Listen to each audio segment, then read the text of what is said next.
Cristo Redentor, braços abertos sobre a Guanabara.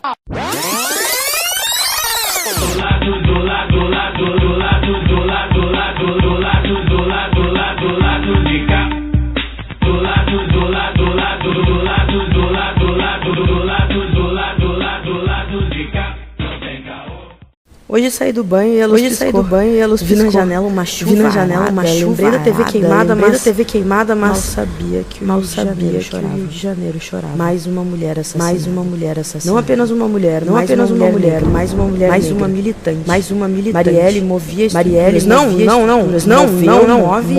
Move e moverá. Hoje sua voz ecoa ainda mais alto, enquanto o Rio só pensa em chorar. Executada a sangue frio, não mais que de repente, foram 4 tiros de sua mente. Gente, parem de matar a gente. Esse assunto é urgente, Marielle.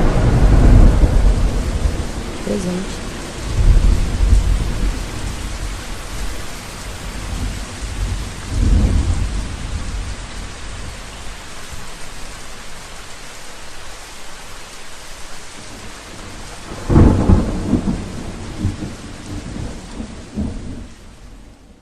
Olá, ouvintes da Central 3! Hoje é quinta-feira, 13 de setembro de 2018. Está no ar o Lado B do Rio, o podcast sobre o lado da cidade que quer saber quem matou Marielle Franco e Anderson Gomes. Aqui quem fala é o Ciso Canete, diretamente do Estúdio Major, na Tijuca, e dou meu olá aos panelistas de sempre. Bem-vindo de volta, Caio Belandi. Bem-vindo não, obrigado aos panelistas. Os panelistas de sempre. Os panelistas de sempre, aos ouvintes, um olá, né? Semana passada, infelizmente, não pude estar aqui, mas ouvi o programa com o Serafini que me chamou a atenção, entre outras pautas que o Serafini já sabia que o Serafini defende, me chamou muita atenção como ele gosta de conversar sobre política, né? Obviamente, parece óbvio, mas talvez não fosse tão óbvio assim, ele falar de política eleitoral, né? Não só pautas diretamente institucionais, né? Ele falou bastante sobre Bolsonaro, etc. Achei bem legal isso. Foi um bom papo que eu, infelizmente, não pude participar. Estava em Curitiba, na Aprazível Curitiba. Não foi preso? Não fui preso, nem soltei o Lula. Não tive essa oportunidade. Se tivesse, eu faria. Inclusive, mandar um abraço pro pessoal de Curitiba. A gente tem bastante ouvinte de Curitiba. E eu postei no Twitter que eu tava lá e alguns ouvintes falaram. A Letícia, o Ivan, do Anticast. A esquerda inteira de Curitiba. A esquerda inteira. As quatro pessoas. O Marcelo, o Barba. Enfim, acho que foram esses 4. Não, tiveram mais, mas enfim. Pedi perdão, né? Eles falaram, vamos tomar cerveja e tal. Só que realmente não dava. Eu tava a trabalho. E aí, de noite, fui fazer social com evento, com cliente, com chefe, enfim. Foi muito complicado de escapar. Corporate Caio. Pois é, então foi muito difícil de escapar, mas... Caio Belandi Inc. Agora eu sou um trabalhador, né? Então já viu, depois de muito tempo. E eu tinha coisas pra falar sobre o programa do Jean e sobre o museu, porque eu não participei, porque cortaram meu áudio da semana passada. Cortaram não, é que o bom roteirista esqueceu. Então tudo bem. Mas enfim, fica pra próxima. Eu já falei no Twitter, acho que os meninos também já falaram praticamente tudo sobre os dois casos, enfim. E vamos seguir o barco aí que a gente tem uma convidada bem bacana. Olá, Daniel Soares. Boa noite, curto, para começar o programa rápido. Olá, Fagner Torres. Bom dia, boa tarde, boa noite a todo mundo, convidados, amigas, ouvintes, amigos ouvintes, a nossa convidada que está aqui hoje. Recado rápido aqui para eu não esquecer, um abraço para Simone Saintive, que é a cunhada do amigo Cláudio Ornelas, Jacaré, que é ouvinte do Lado B e disse que é nossa fã. Por Ivan Mizanzuki, que me convidou para participar do debate sobre o debate presidencial da TV Gazeta, que aconteceu no domingo passado. Eu participei lá no debate no Anticast, foi bem legal, no domingo à noite, 2 horas de debate com audiência bizarra. Um abraço pro Rodrigo Queiroz, ouvinte de Diadema e torcedor do Santos, pediu esse recado aí. O Gabriel Butzer, também amigo do Twitter, que sempre tá conversando comigo lá. O Décio Freitas, que é engenheiro. Engenheiro e me segue no Twitter, também pediu um abraço. E o André Calazans, professor de História e ouvinte lá de Piracicaba, também mandou um recado. E eu queria, antes de passar a palavra para nossa convidada, dedicar o programa de hoje, 77, a 2 mulheres, já que a gente está com uma mulher negra aqui para debater política eleitoral. eu quero dedicar duas mulheres, uma negra, outra branca, mas tá valendo. Uma para a dona Renê de Carvalho, que foi, enfim, uma militante comunista histórica no Brasil, que faleceu ontem aos 93 anos. Ela que nasceu em Marseille e que lutou contra os nazistas na Segunda Guerra Mundial. Depois se casou com Apolônio de Carvalho e juntos lutaram contra a ditadura militar aqui no Brasil. Ele também, veterano da Guerra Civil Espanhola, fundaram o PT, enfim, Renê de Carvalho presente, faleceu ontem, mas a luta dela segue, né? Enquanto cada um de nós estiver aqui, a luta dela vai continuar. E a segunda pessoa a quem eu gostaria de dedicar ao lado B do Rio hoje é a advogada Valéria dos Santos, né, que foi algemada bizarramente durante uma audiência no Fórum de Caxias no início dessa semana, né? Ela, advogada, estava lá para poder defender uma outra mulher numa causa de direito do consumidor, né? E a juíza leiga não só deixou que ela tivesse acesso a uma parte do processo... Não deixou. Né? Não deixou que ela tivesse acesso a uma parte do processo, como policiais que estavam presentes no local a algemaram e colocaram ela sentada no chão, né? Expulsaram ela do local da audiência. Então, isso mostra como o judiciário do Brasil é uma instituição viciada, racista, né? Cretina, que expõe a população a todo tipo de humilhação, né? Inclusive os próprios profissionais do direito, no caso ela que era advogada, então gostaria de dedicar também esse programa a ela, dizer que, enfim, a nossa luta não termina, mas aqueles que são humilhados sempre vão ser lembrados aqui durante o nosso programa. E no mais é isso, vamos passar a palavra para a convidada. Dando seguimento às entrevistas do lado B do Rio, visando apresentar aí aos ouvintes os quadros interessantes da esquerda carioca, hoje recebemos a comunicadora comunitária, ex-chefe de gabinete Marielle Franco e candidata a deputada estadual do PSOL, Renata Souza. Bem-vinda, Renata. Oi, gente, obrigada. Muito prazer estar aqui conversando com vocês. Eu acho que vamos ter aí um ótimo papo para os nossos ouvintes. Renata, então vamos lá. O ouvinte precisa saber quem é você e quais são as suas principais pautas na Alerj caso seja eleita. Bom, eu sou a Renata Souza, moradora da Maré, tenho 36 anos e as minhas pautas da Alerj serão pautas que dialoguem diretamente com a população. Eu tenho uma preocupação muito grande com essa política que está afastada da vida real das pessoas. As pessoas não só não se veem na gente, que somos mulheres negras, pobres da periferia, nesse espaço que é historicamente negado para nós, população, povo concretamente.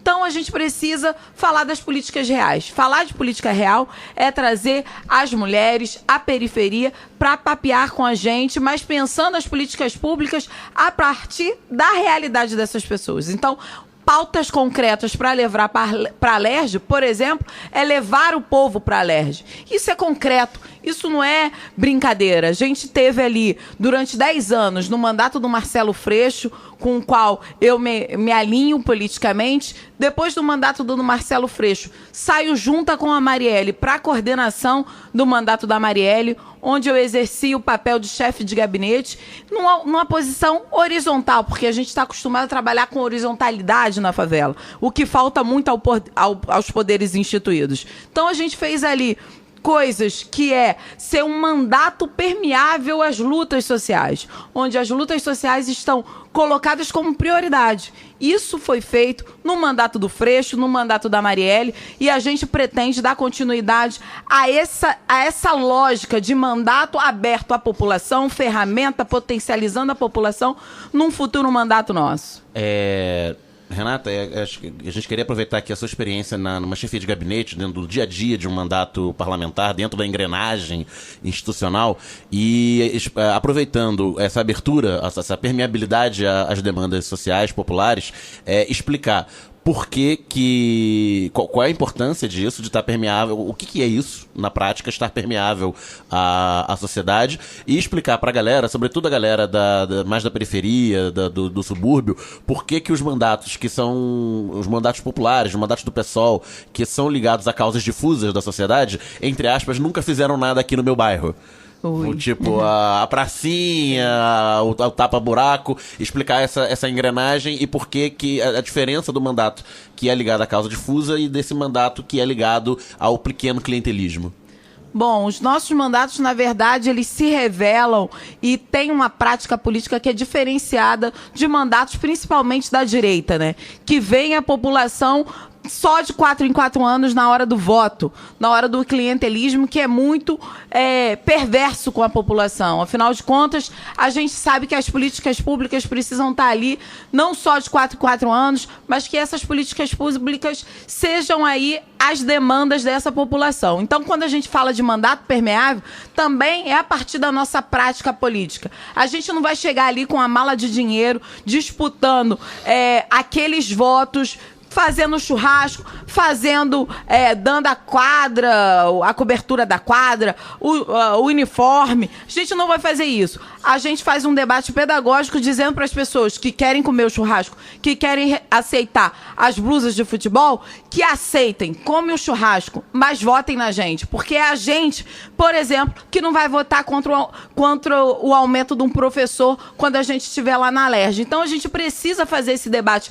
democrático e pedagógico com a população e isso se configura no nosso mandato permeável à população, que é o seguinte: a gente faz projetos de lei, faz programas que a gente vai defender dentro da Alerj, mas que as pessoas tiveram participação direta, foram ali numa construção, desde movimentos sociais concretos, né? Estou falando dos movimentos de direitos humanos, movimentos de mães de vítimas da violência, quando a gente atendeu muito no mandato do Freixo, no mandato da Marielle. Então, é isso ser permeável. Pensar como pode construir políticas públicas e projetos de leis ou programas que possam atender a essa população que hoje, às vezes, mais organizadas em lutas sociais e outras menos. O concreto tem que entender o parlamentar ou a parlamentar como pessoas que têm que atender a sociedade. E, por isso, não são figuras iluminadas que tiveram ideias incríveis. São pessoas que, a partir da relação com outras pessoas dentro dessa sociedade, pensou num projeto de lei que vai atingir a maior parte da população. E não manter os privilégios de quem já está nessas casas de legislativa. Porque o que a gente vê é isso. Homens brancos, da elite, dos currais eleitorais, que ficam ali dentro dessas casas se elegendo, se reelegendo, para manter seus privilégios enquanto classe que nos domina. Perfeito. Renata, me tira uma dúvida, acho que na verdade é uma dúvida que todo mundo deve ter, né, em relação à sua candidatura especificamente.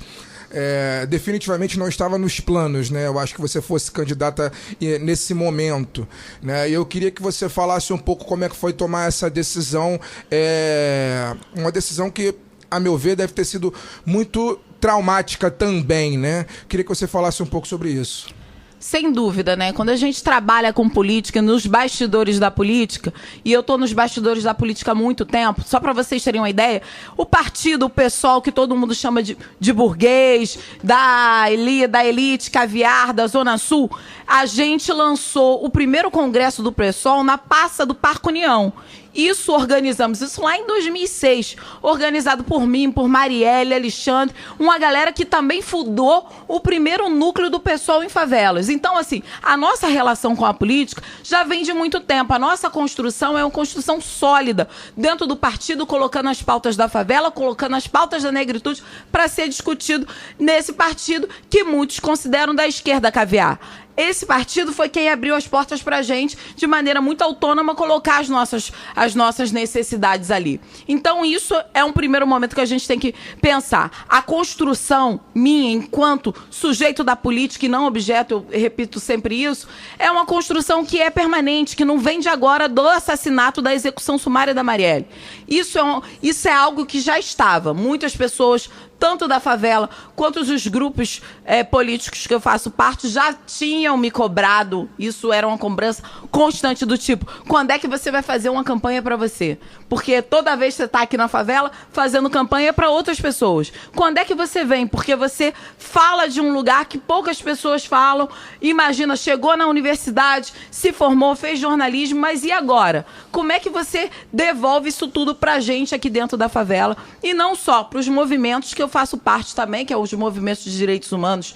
Então, tanto é que eu faço parte de outros lugares de fala e também de construção de conhecimento. Eu fiz o mestrado e o doutorado na UFRJ, e o meu doutorado é, inclusive, trabalhando a militarização da vida, com a perspectiva de resistência a partir dessa mesma juventude que morre. Entre 10 homicídios, 7 são jovens negros, pobres, moradores de favela que morrem, e trabalhando como essa mesma juventude, que não morre na ponta do fuzil, se reorganiza para resistir a essa militarização da vida com a ocupação da rua culturalmente, com a comunicação comunitária e alternativa. Então, essa é a minha vida antes do assassinato da Marielle. Eu construindo outros lugares de fala, me construindo na política, mas no bastidor da política, e sendo cobrada para vir para a linha de frente. Quando a gente tem o assassinato concreto da Marielle, e a gente estava trabalhando muito forte para a Marielle ser essa estrela que nos ilumina, que trabalhou política de maneira muito qualificada e efetiva, coisa que a gente pouco vê os homens, esses mesmos que são racistas, machistas, lesbofóbicos, fazem, é ser esse mandato permeável. Então, ali, com a execução sumária da Marielle, a cobrança veio maior, e a gente teve que não só superar um momento de muita dor, né, mas essa dor está aqui ainda, mas a gente precisa segurar a nossa dor para a gente ir para cima. Né? A Marielle sempre me dizia, vamos para cima, negona. E é nisso que eu me finco para levantar todo dia da minha cama. Porque a gente sabe que a execução sumária da Marielle é uma execução política. Não sabemos quais das máfias que mandaram matar a Marielle, mas sabemos que foi uma das máfias que governa esse Rio de Janeiro, e a gente tem que dar conta desse lugar. E aí o chamado foi um chamado que eu não pude negar, diante de toda a construção que eu sempre fiz dentro do partido e em outros lugares de atuação de militância de favela, de direitos humanos, de comunicação popular. Então, mais do que uma obrigação, é uma responsabilidade, uma necessidade, uma urgência que viesse aí a nossa candidatura para tentar dar continuidade a um trabalho que foi violentamente interrompido, mas também pensando em como construir mulheres que sejam sujeitos da política e não objeto da política. Renata, você foi muito hábil agora em desmistificar essa coisa da imagem do PSOL como um partido elitista. Você é a prova viva de que não é um partido elitista. Mas como você vê essa tentativa, digamos assim, midiática, especialmente, de pintar o PSOL como essa imagem, com a imagem do o partido do maconheiro da Zona Sul, e como você percebe como esse discurso permeia no eleitorado que você tenta convencer na rua? Isso é uma coisa que cola? Como é que funciona isso? Isso cola muito, porque é isso. Quando você olha figuras públicas que não necessariamente são negras, que moram em periferia, colar é muito fácil esse discurso de que o PSOL é o partido da esquerda caviar. Mas quando a gente olha toda a construção que o PSOL tem feito nos últimos 10 anos, que aí a gente observar não só nos congressos do PSOL, onde a gente faz diversas teses com a defesa da juventude negra, da vida dessa juventude que está morrendo dentro da favela e da periferia hoje, com as balas do Estado, a gente sempre trouxe como linha de frente esses debates. Mas esses debates que nós fazemos não vai aparecer na televisão.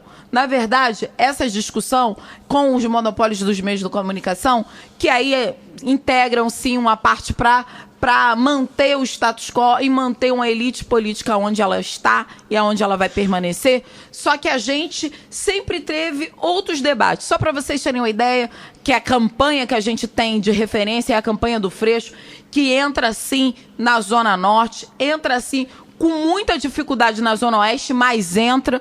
E a gente entender aqui, quem é que ganhou em Ipanema? Foi o Crivella. Então é importante a gente trazer isso como elemento para a gente pensar como é que está dividido esses votos também. Porque o Freixo foi muito bem votado na Zona Norte, só que Zona Oeste, onde tem o maior escopo de pessoas na nossa cidade, é um lugar que realmente, para a gente fazer campanha, a gente encontra muita dificuldade. Freixo fez a CPI das milícias, a CPI que desmistificou a milícia como mal menor. Então, isso é um legado do próprio PSOL. Então, trazer isso, um legado e uma herança, que aí agora, no momento de fazer a política no corpo a corpo, ali na Zona Oeste, a gente encontra muitos espaços que realmente são hostis à nossa presença. Renata, eu sou um otimista, eu brinco com os meninos aqui, que eu às vezes tenho um rompante de otimismo nesse país que a gente vive, nessa sociedade. Outro dia eu contei isso aqui no programa, acho que retrasado, uma jovem, devia ter uns 20 anos, de camisa colégio estadual, público, lendo sobre a história e a cultura da África no ônibus, né? Ou seja, ela está aprendendo sobre algo que há 20 anos atrás não era falado.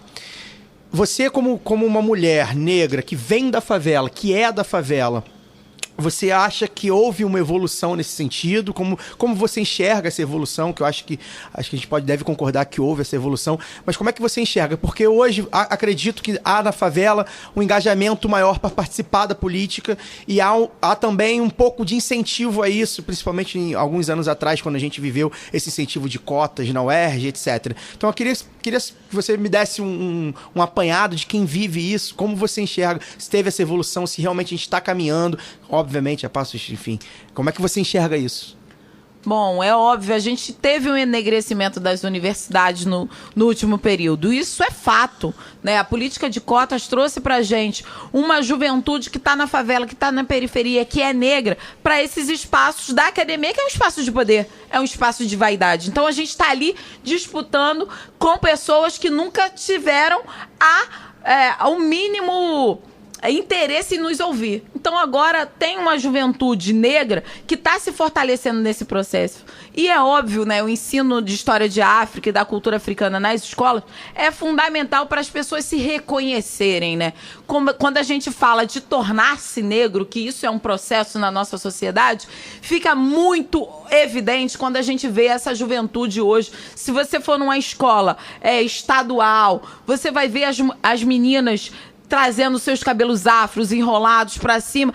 Isso é um processo de identificação e de reconhecimento da sua identidade, da sua história, que é uma história de Mãe África, porque reconhecer a nossa ancestralidade ainda é um passo que precisa ser dado à frente, mas de qualquer maneira, se reconhecer negro é um processo que eu acho que está acontecendo sim, sabe? E ver, por exemplo, as meninas deixando de alisar o cabelo, não que as meninas que alisem tem algum problema, ela não tem problema. Ela tá vendo, ela quer ter o cabelo dela liso, ela tem que ser respeitada por isso. Mas entender, quando as meninas preferem o cabelo aí afro, sem qualquer química, isso é uma opção que desafia todo o status quo que sempre disse pra gente que a gente tinha que ter cabelo alisado, e o cabelo é uma referência muito importante pra gente ver o amadurecimento dessa nossa juventude negra e de periferia. Se você for aí em Madureira, você vai saber do que eu tô falando. Se você for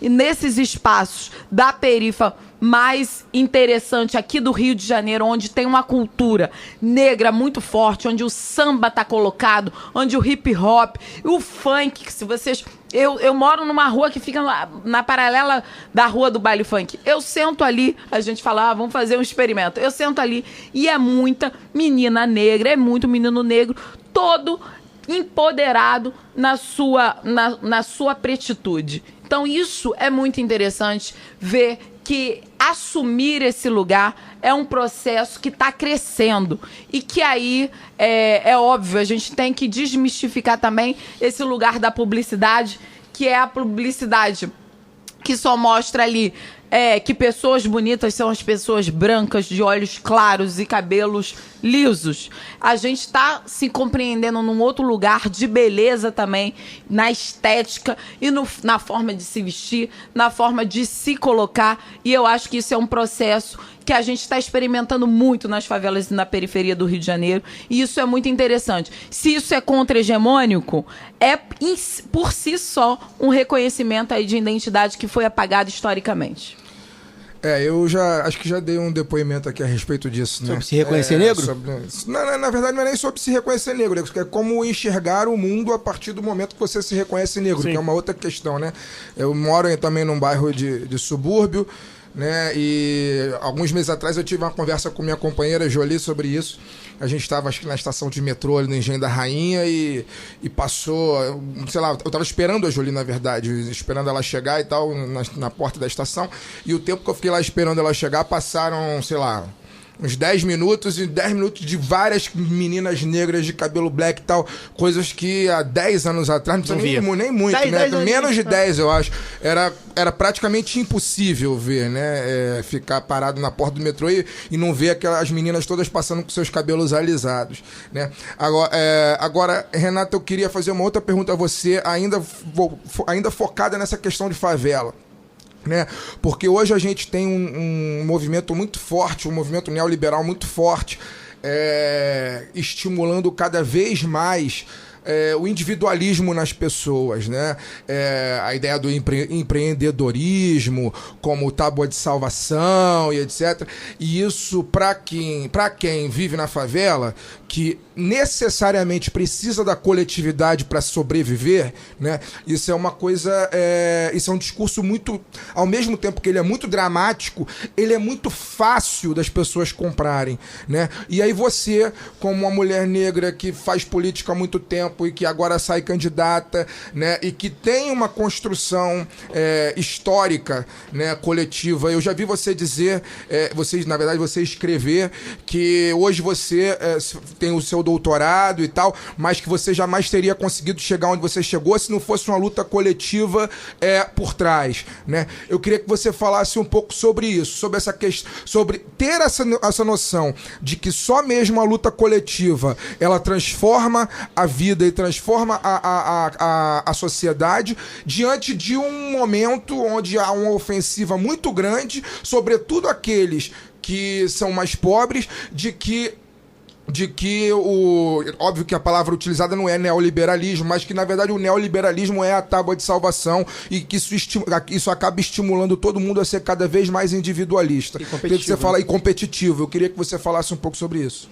Então, a realidade da favela não permite que o individualismo funcione, né? Se você for ver os últimos programas do Sebrae, por exemplo, com relação do empreendedorismo, que aí o problema da relação familiar, ali a pessoa não podia colocar como a relação que a pessoa faz dentro da sua própria casa com o seu comércio, com o seu empreendimento, isso gerava muitos problemas com o próprio curso dado pelo Sebrae nessas favelas. Isso foi muito interessante a gente observar. Mas, ao mesmo tempo, ver o quanto que a gente precisa cada vez falar mais dos processos coletivos, dos processos onde faltou uma água, faltou um gás, ela vai procurar na vizinha, ela não vai procurar em outro lugar que não seja o lugar de relação comum e do cotidiano dela. Ela vai se espelhar naquelas pessoas que estão mais próximas. Então, na favela, o meu cotidiano é muito assim. Se uma pessoa não tem, a outra vai dar do lado. E se a gente tem uma relação de opressão, né, que é o Estado que está sempre ali nos oprimindo concretamente, e se prende o filho da vizinha que estava sentado na calçada, conversando com a galera, vai todo mundo em cima. Isso é a diferença em viver em comum, em viver uma rotina que é solidária entre si. Claro que quando a gente tem o estímulo ao individualismo e vê, quando você fala do empreendedorismo, trazendo essa marca como faça você mesmo, porque se você não fizer por você, ninguém vai fazer, a gente vê que na favela isso não cola de uma maneira muito concreta, porque a gente precisa um do outro para sobreviver. É essa questão. Então é óbvio, o neoliberalismo está colocado ali. Todo mundo quer ter, sim, os bens de consumo. Óbvio que quer, porque vive na sociedade capitalista, não está vivendo em outro mundo, não está vivendo em Marte, a gente vive aqui, onde está colocado o consumo exacerbado, e é óbvio, né, que a gente sofre muito os reflexos disso, né? Mas, ao mesmo tempo, eu vejo a favela como esse lugar ainda, né, sem ser uma coisa utópica, porque eu não sou da utopia que não enxerga a realidade a um palmo do seu nariz. Mas é uma lógica que dentro da favela existe uma dificuldade mais de se colocar como eu sou eu. E quando você vê vários movimentos de favela se organizando no nós por nós, é no coletivo, é em quem se identifica com o outro, é quem está trazendo uma outra realidade da favela e da periferia. A gente sabe que a Renata tá vindo de um evento dentro da rotina louca de campanha, né? Tá vindo de um evento de saúde mental lá no Engenho de Dentro, no Instituto Nível da Silveira. A gente tem amigas que trabalham lá, então por isso a gente até ficou sabendo do evento. A minha esposa é psicóloga, então a gente tem vários amigos que militam na saúde mental. A galera da saúde mental trabalha e milita já também, falamos né? aqui também. Exatamente, já teve programa. Então a gente queria saber... O cenário eleitoral brasileiro mostra que tem que estar trabalhando muito a saúde mental no Brasil, né? As pessoas têm que ter a noção de que precisam, mas enfim, é o primeiro passo. Mas enfim, dentro desse contexto, então a gente tem uma audiência até entre a galera da saúde mental. Queria saber da Renata, já que ela está vindo de um evento, o que ela tem para contribuir e tal, o que ela pensa sobre a área da saúde mental em tempos de um neoliberalismo cada vez mais selvagem, que retira recursos dentro da lógica de disputa dos recursos do Estado, né? Coloca esses recursos cada vez mais escassos e refém dos grandes lobbies, e a saúde mental não tem padrinho, né? Não tem bons padrinhos. Não tem bancada. Não tem bancada específica poderosa, pelo menos. Pelo contrário. Né? Não tem bancada poderosa que traga recursos, e em tempos de Crivella com seu obscurantismo na Prefeitura do Rio de Janeiro. Bom, a saúde mental é uma questão de todos nós, né? Afinal de contas, a gente está com uma sociedade adoecida. Adoecida pela falta de perspectiva, tanto política quanto da vida real. Hoje a gente tem o estado com maior índice de desemprego. É a gente olhar para essa população que está sendo morta dentro da favela e o quanto que resistir a isso. Também acontece um adoecimento mental coletivo nesses espaços da periferia e da favela. Hoje, se você olhar uma mãe que teve aí que enterrar o seu filho, essa mãe está completamente adoecida mentalmente, e o Estado esse mesmo Estado que é extremamente violador, não assegura aí um atendimento que possa ser o contrário de uma sociedade manicomial, né? O que a gente vê hoje na discussão que a gente fez ali na praça foi o acirramento de processos de colocar essa pessoa que é diferente da outra, que não é benquista na sociedade porque ela tem ali um problema na sua saúde mental, ela é colocada em manicômios. E hoje a luta é por uma sociedade menos sem manicômios, porque a gente colocar aquelas pessoas que a gente não compreende, né, no lugar do esquecimento. E aí a gente discutiu, por exemplo,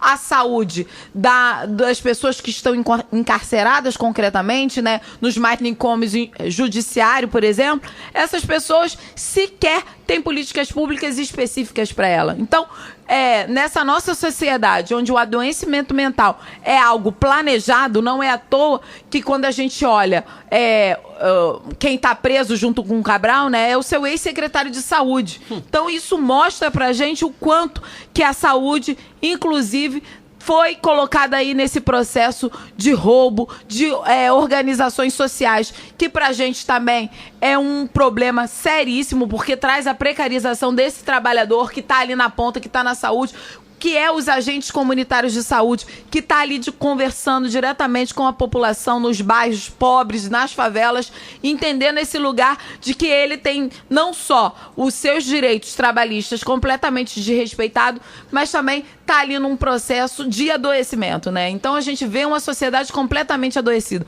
Hoje, se você olhar, por exemplo, aos policiais, né, esses policiais que estão na ponta de lança também de uma política pública de segurança, onde a vida não é assegurada, ele também está com essa saúde mental afetada. Sim. Então a gente também está vendo uma bola de neve na saúde mental da população do Rio de Janeiro. Bom, vamos passar para os tempos da Guanabara. Quero um bate-papo na esquina, eu quero ouvir antigo com crianças na calçada, brincando sem perigo, sem metrô e sem frescão, ontem no amanhã. O programa vai ao ar exatamente 6 meses depois do assassinato da vereadora do PSOL, Marielle Franco, que também vitimou seu motorista Anderson Gomes. Já são 6 meses de dúvidas, uma investigação que parece não sair do lugar e nenhum indiciado ou suspeito divulgado. Renata, qual é a sensação que nutre pessoas como você, ligadas a ela diretamente, tanto na questão ideológica como na questão pessoal, para seguir lutando? A gente segue lutando porque a gente não tem outra opção. A gente lutou e construiu todo um mandato a duras penas, né? A gente fez uma campanha muito bonita, uma campanha sem dinheiro, trazendo como tema uma tríade que é fundamental pra gente, que é a questão de gênero, raça e favela. Isso foi um debate que a sociedade toda compreendeu, né? Os 46.502 eleitores da Marielle compreenderam que a gente estava falando de desigualdade social, que a gente estava falando de lutas de classe, concretamente que a gente precisava superar isso para ter um parlamento que fosse mais plural, que fosse atender, na verdade, a necessidade da vida dos moradores de favela e periferia, e entendendo que isso não era só para uma classe, não era só para uma cor, mas que investir nesses temas é fundamental para a gente superar o grande índice de desigualdade social que a gente tem hoje no Rio de Janeiro.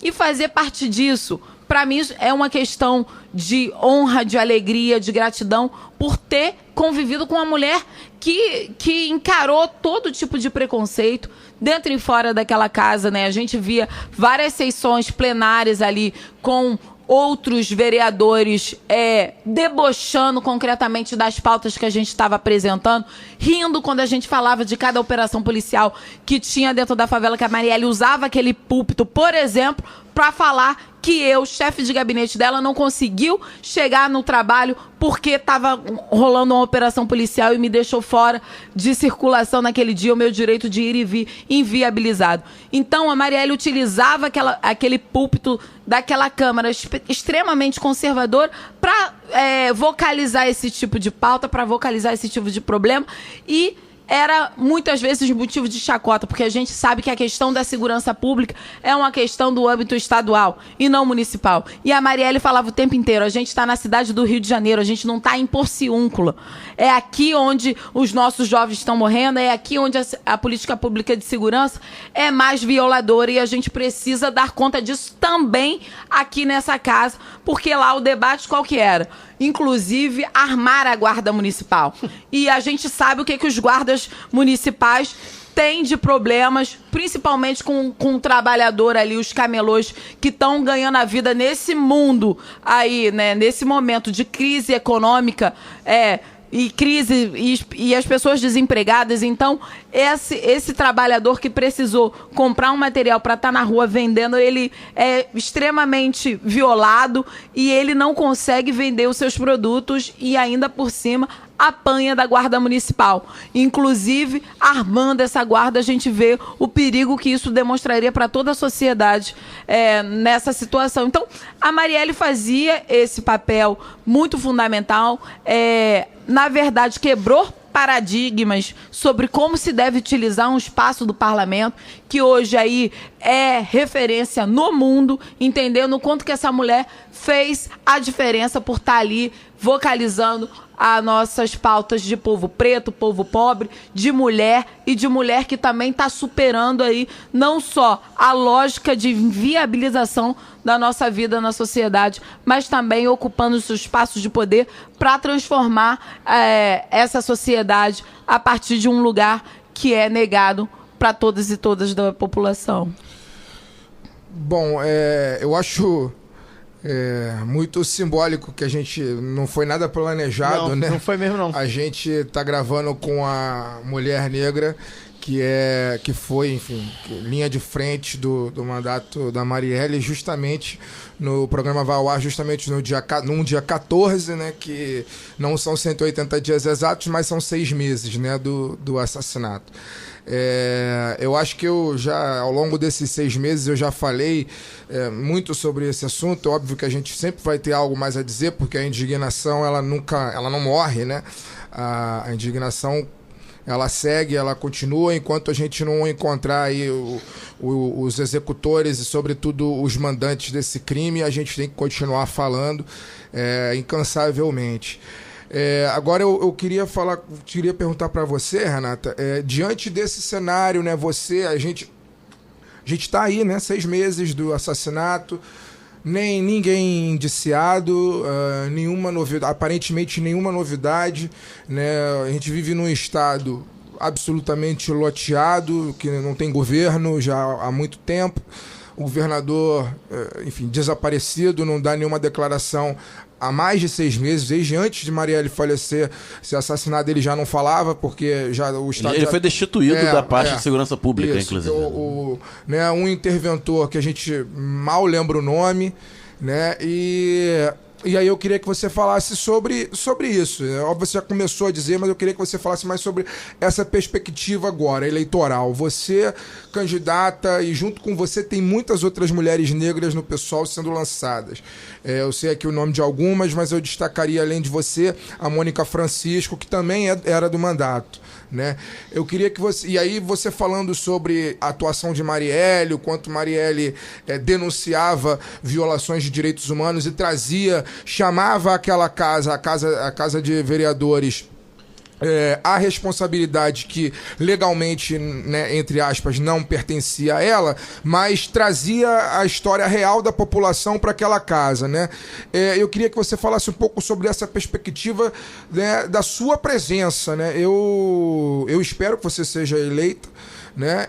E espero que junto com você outras mulheres negras sejam eleitas também, né? Pelo PSOL, pelo PCdoB, pelo PT, etc. A gente já teve aqui a Dani Balbi, que também é do PCdoB, mas também é mulher negra, transexual. A gente espera que tenha uma vaga num espaço que é tão conservador e tão mafioso quanto a Câmara de Vereadores, né? Que é a Alerj.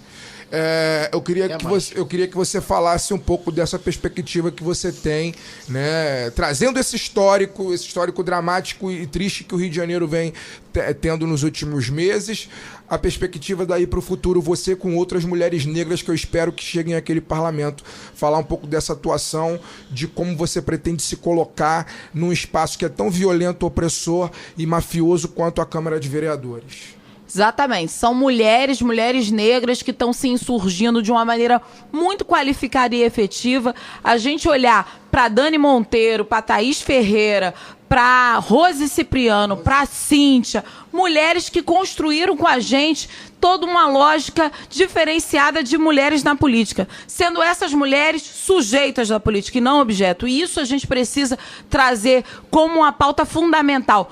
Ter a Thalíria hoje como vereadora do município de Niterói e hoje candidata também a deputada federal é também não só uma necessidade, uma emergência dessas mulheres estarem nesse espaço de poder que é negado, que é machista, que é racista, que é transfóbico, LGBTfóbico, o quanto que tá nesse lugar pensando política também a partir das nossas vivências. É disso que a gente está falando, né? Então, destacar o nome de todas essas mulheres que são candidatas é a gente pensar o quanto que a Marielle forjou o Mulheres na Política ainda em vida. Porque a gente só fala disso na morte, na execução sumária da Marielle. Mas não, a Marielle em vida forjou Mulheres na Política. A gente fez, a partir do nosso mandato, um encontro muito grande na ABI, chamado, em novembro, finalzinho de novembro, a gente fez um encontro chamado Mulheres na Política, onde a gente colocou no palco da ABI mulheres que estariam aí num processo, se elas iriam se candidatar ou não, a gente não tinha certeza naquele momento, mas a gente colocou e deu visibilidade a mulheres que estavam construindo o seu lugar, não basicamente na política institucional, mas mulheres que estavam em outros espaços de militância e que poderiam sim e teriam toda a qualidade se viessem candidatas nesse pleito agora. Então, tá nessa discussão de um parlamento que seja com mulheres e feministas, né, feministas negras, é também a gente ultrapassar e superar uma lógica que é muito conservadora sobre uma perspectiva também do pragmatismo político. Se a gente vê qual é o pragmatismo político hoje, ele vai dizer, venha uma mulher preta por vez, porque a gente dá concessão por vez. Assim como funciona a sociedade, é exatamente o reflexo. Por que a mulher preta? Porque ela é preta, porque ela é pobre, porque ela é periférica, ela vai disputar com outra mulher preta que é pobre e periférica. Quando vem um quadraço de homens de um mesmo partido, branco, de classe média, pleiteando a mesma vaga, ninguém diz que esse homem branco vai disputar com outro homem branco. Então a gente precisa trazer essa política para o campo da realidade. Tem muitas mulheres pretas fazendo um trabalho belíssimo nos seus locais de militância e que nunca foram vistas como possibilidades reais de estarem aí na linha de frente da política. A gente sempre trabalhou nos bastidores. E vir para a linha de frente parece que a sociedade leva um susto. Ah, como assim? Como se a gente não tivesse uma construção anterior que nos ratificasse nesse lugar aí de construção que é coletiva. Bom, eu queria continuar nesse assunto. O Jean, no programa, 2 programas atrás, falou sobre isso, sobre essa questão de quebrar paradigmas, e no momento que você começa a se colocar como igual dessas pessoas, a reação é muito diferente quando você deixa de ser folclórico e passa a ser igual. E como você vê, né, projetando para frente esse movimento de mulheres na política que a Marielle lançou ainda em vida e que esperamos que exploda nessas eleições mesmo, que faça uma bancada muito forte, de como essa imposição do tipo, agora somos aqui, somos os seus iguais, e como é que você vê isso no reflexo para a sociedade no médio prazo? Eu acho que o reflexo é super positivo. Hoje a gente está nas ruas fazendo campanha e as pessoas, eu quero votar em mulher. Isso a gente está ouvindo cotidianamente nos espaços que a gente está frequentando. Isso é já um recado assimilado pela sociedade, que a gente precisa mudar esses parlamentos, que a gente precisa botar mulheres e mulheres negras no lugar da favela, da periferia, para falar a língua dessa população. Porque o que a gente vê é a política completamente afastada de uma narrativa que seja real, onde as pessoas que estão aí vivenciando a política pública, que é extremamente violadora, uma política pública que segrega a população e que viola direitos básicos como o acesso à saúde, à educação, a saneamento básico, a uma segurança que assegure a vida, a gente precisa mudar esse parlamento. E eu acho que as pessoas estão compreendendo isso quando nos aborda na rua e fala, não, eu quero votar numa mulher preta. Então isso traz pra gente também uma responsabilidade enorme, que não é só levar legado da Marielle, porque o legado da Marielle não é de uma pessoa, a Marielle é insubstituível. O que a gente quer levar são pautas que são fundamentais para a nossa vida em sociedade. Só para vocês terem uma ideia do que eu estou falando, hoje, o feminicídio aumentou em 22% para as mulheres negras. Isso é uma questão de saúde pública, de política pública, tanto na área de educação, da saúde, porque a gente precisa, por exemplo, fazer o debate de gênero na escola, sim. A gente precisa parar com essa história de escola sem partido, que isso foi uma coisa que a direita inventou para que os debates concretos sobre o machismo, sobre o fascismo, não fosse colocado em sala de aula no professor que tem compromisso com esse aluno. Então, o que a gente vê é uma escola com mordaça, que quer afastar a população dos debates mais centrais para a gente superar o machismo, o racismo, o LGBTfobismo. A gente tem que afastar da nossa sociedade que isso que é danoso. A gente está num país que mais mata trans do mundo. Isso é porque a gente não consegue fazer o debate com respeito às diferenças dentro da escola e fazer um debate também sobre sexualidade, não para definir sexo de ninguém, não, mas para entender essa juventude como uma juventude que tem desejos e que, independente da nossa vontade, ela vai praticar o seu desejo. É que mais mata trans no mundo e que mais pesquisa trans nesses vídeos. Mais pesquisa nos sites. Mostrando as contradições da sociedade. E na prostituição, contradição também, é a hipocrisia da sociedade. Enfim. Não, a LGBTfobia vem indo na saúde mental, as pessoas que não se relacionam bem com seus próprios desejos. Também tem... E que também é fruto da falta de discussão. Também tem essa parte. Em todos os campos da sociedade. Eu queria falar duas coisas. Uma sobre a 6 meses sem a Marielle, né?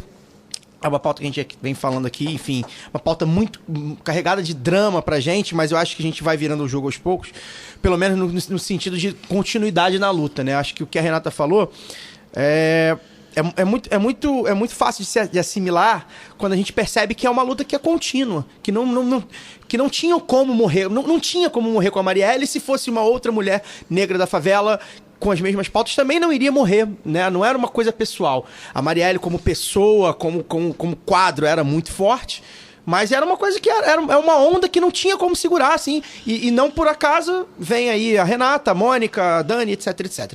Então, acho que esse é o primeiro passo e a gente precisa mostrar isso também. A gente ficou esses últimos 6 meses aqui, a gente pessoalmente, Renata, imagino você mais ainda, muito transtornado com o que aconteceu. Eu costumo dizer que o Brasil, até vi uma tirinha do André Dahmer sobre isso, o Brasil nunca foi um país sério, né? Mas não precisava ser um país triste, né? Eu acho que essa tirinha, pra mim, veio comigo, assim, que de um tempo pra cá a gente vê muita tristeza num país que... sempre enfrentou o genocídio do povo negro e parecia que tentava ali, né, na malemolência, no jeitinho brasileiro, e acho que até isso a gente perdeu um pouco. E essa é a primeira coisa que eu queria falar, né? Enfim, é uma pauta que a gente nunca vai esquecer. E a voz dela tá aí, vai continuar, porque é a voz do povo, né? Então não tem como segurar. A Marielle foi o primeiro expoente de toda uma construção social de 20 anos. Isso. Dos pré-vestibulares comunitários, do movimento das negro pautas e tal. do negro. Então, Exatamente. a Renata aqui, como as outras colegas que ela falou aqui, são uma segunda geração. Isso. Né? Vindo... Isso era segunda automático. geração no sentido de tomar protagonismo como candidata. Não, era automático. Ela viria candidata ou apareceria... se não agora, daqui a 4 anos, etc. É automático. Porque tem que ocupar esses espaços, porque esses espaços começaram a ser ocupados. E isso vai ser naturalizado conforme o tempo. A outra coisa que eu queria falar, que na verdade é algo que eu sempre falo no final do programa, mas eu queria já falar agora, é muito importante a gente se identificar com quem a gente vota. Eu não tinha te ouvido falar ainda, li algumas coisas sobre você, mas não tinha te ouvido falar, e ouvindo você falar é impossível de não se identificar. Eu não sou da favela, sou do subúrbio, sou de classe média, mas enfim, tenho pautas, sou negro, mas enfim, tem toda uma construção dentro de mim que é impossível de não se identificar com a Renata falando.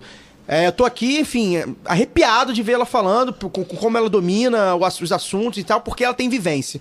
E eu costumo dizer isso no final, porque eu acho importante. Eu falei com a Dani, falei com o Jean, enfim, essa coisa das minorias, das mulheres, dos negros e negras e dos LGBTs, etc. Então acho que é muito importante. A gente tem aí bastante ouvintes, os nossos ouvintes, graças a Deus, são um pouco conscientes quanto a isso. Graças a Marx. Graças a Lenin. Eles são muito conscientes quanto a isso, mas eu acho que é muito importante a gente tem que começar a sedimentar isso cada vez mais. Votar em quem você se identifica. É importante a gente ter quadros, como eu falei aqui, professores universitários da classe média, do Leblon, de esquerda. Legal, é ótimo, lutam com a gente, ao nosso lado, mas não são front. E ver uma mulher negra da favela, front, né, ali na luta, acho que é muito importante, é muito legal. Eu tô bastante feliz de tê-la aqui. Bom, isso que o Caio falou, né, principalmente na primeira fala dele em relação ainda ao assunto sobre a Marielle, que isso realmente chocou todos nós e etc, etc.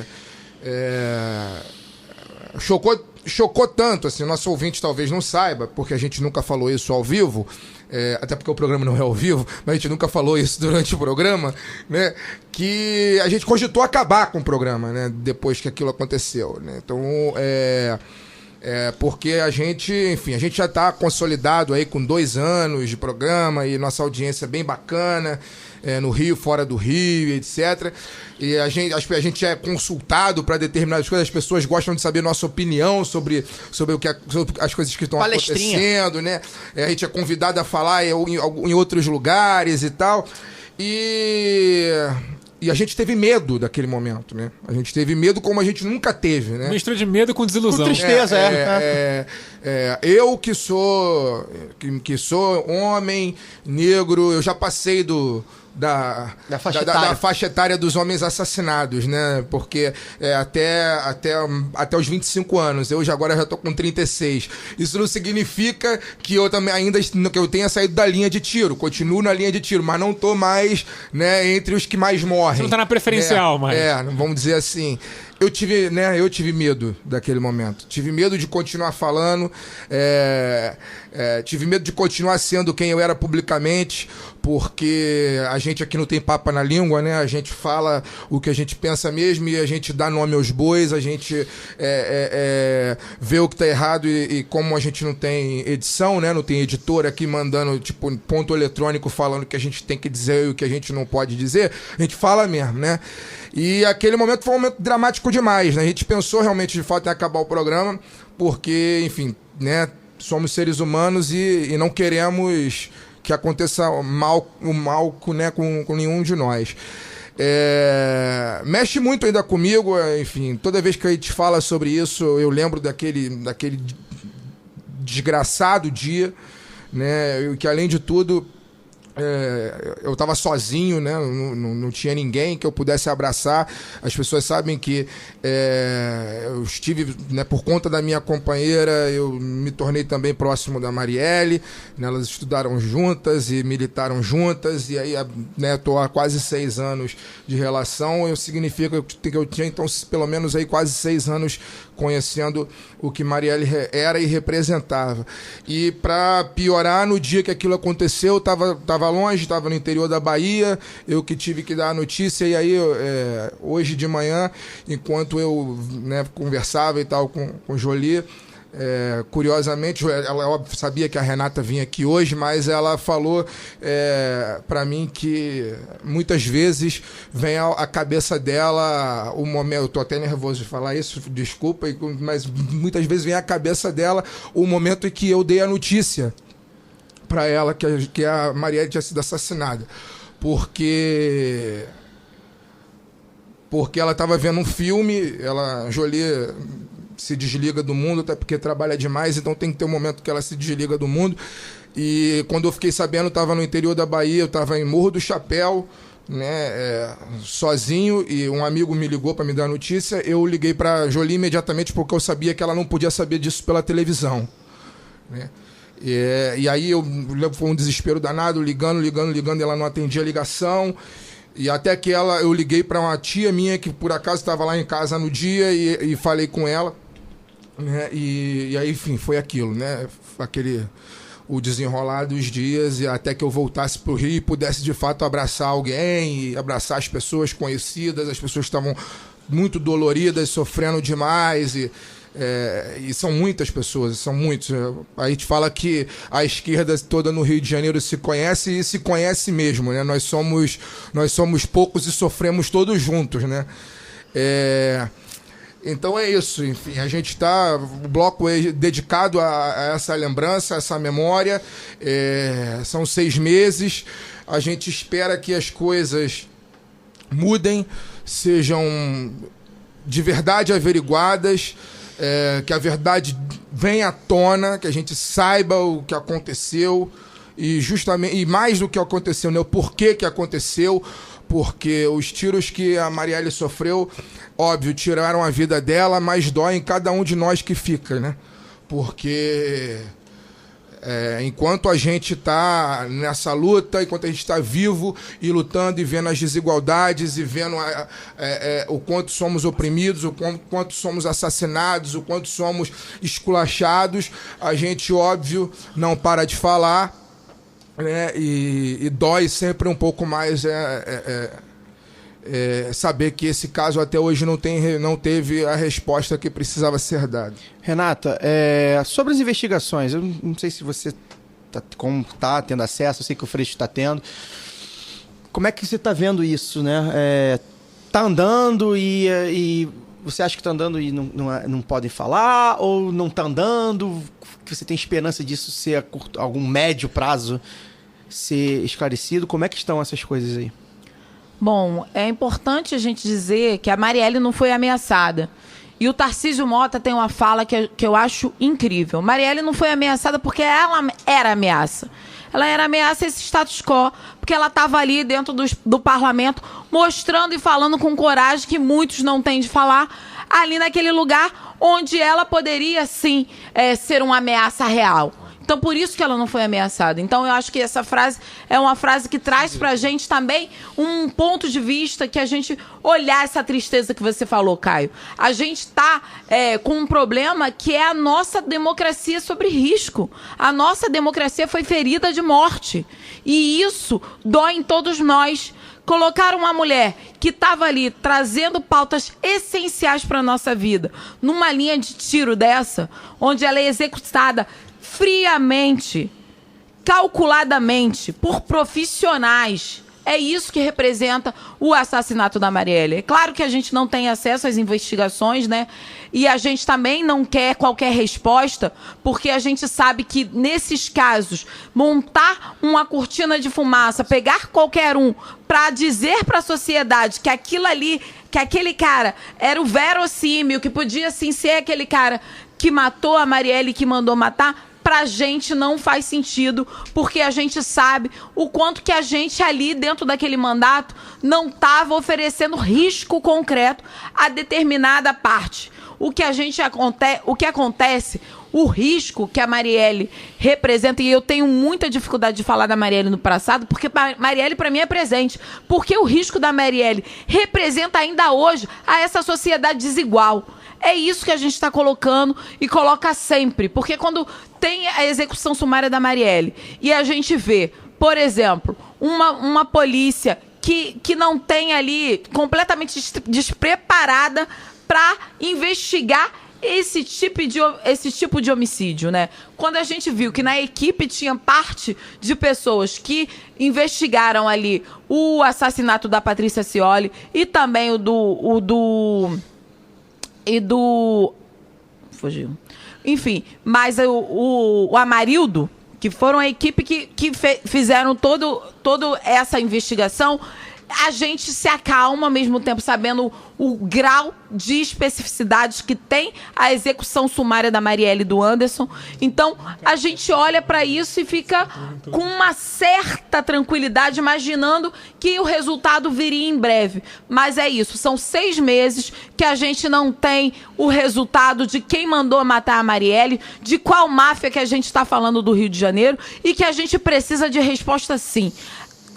O Estado brasileiro deve uma resposta para o mundo, além de dever uma resposta para as famílias da Marielle e do Anderson, para os amigos e amigas, para aqueles 46.502 eleitores que votaram na Marielle e que hoje votariam de novo se conhecesse ela antes de ser executada. Porque quando a gente está falando do que é o nosso trabalho dentro de uma LERJ da vida, dentro de uma Câmara, a Marielle já estava construindo isso há muito tempo. Por que não tinha visibilidade midiática? Porque é isso, a gente também tem um monopólio dos meios de comunicação e a gente tem que bater nessa tecla sempre. A gente tem um monopólio dos meios de comunicação que mostra quem eles querem. E aí a Marielle era completamente invisibilizada. E hoje ela é visível para o mundo inteiro. Então a gente que faz comunicação diferenciada e alternativa discutindo coisas que nem todo programa de rádio vai discutir, é importante que a gente faça um debate concreto do que representa hoje mulheres que estão aí na linha de frente e que estão sendo invisibilizadas também em diversos processos. Então, ver essa investigação não trazendo não trazendo pra gente a real quem mandou matar a Marielle e o Anderson, isso também mexe com a gente no nosso dia a dia, é impossível não mexer, mas o que a gente tinha de mais precioso já nos foi tirado, que era a Marielle viva, trabalhando com a gente, pensando com a gente como a gente ia diminuir as desigualdades sociais no Rio de Janeiro, no Brasil afora. Na verdade, o assassinato da Marielle, ele Ele é a prova cabal do quanto o corpo da mulher e do corpo negro vale pouco nessa sociedade. Na verdade, não vale nada, né, para a sociedade. Porque um homem branco, quando ele ultrapassa os limites que a burguesia determina, né, ele é ameaçado antes de sofrer qualquer tipo de atentado. A Marielle... Pensam duas vezes, né? A Marielle, como era uma mulher negra... Não pensam duas vezes. Mulher negra e LGBT, né, ela estava totalmente... Pobre, moradora de favela, ela né? Ela estava num outro patamar, né? Só que, dos matáveis. A Marielle sempre teve num rol dos matáveis. Era um corpo facilmente matável. Tanto que foi assassinada e hoje a gente ainda não tem resposta. A grande diferença né, ela foi assassinada, mas aquele discurso que a gente faz desde o primeiro momento, mas faz porque é doloroso, mas é real, né? Ela se foi, mas aí outras apareceram, né? Hoje nós temos Renatas, hoje nós temos a Mônicas, hoje nós temos Roses e nós temos, enfim, né, outras Marielles surgirão.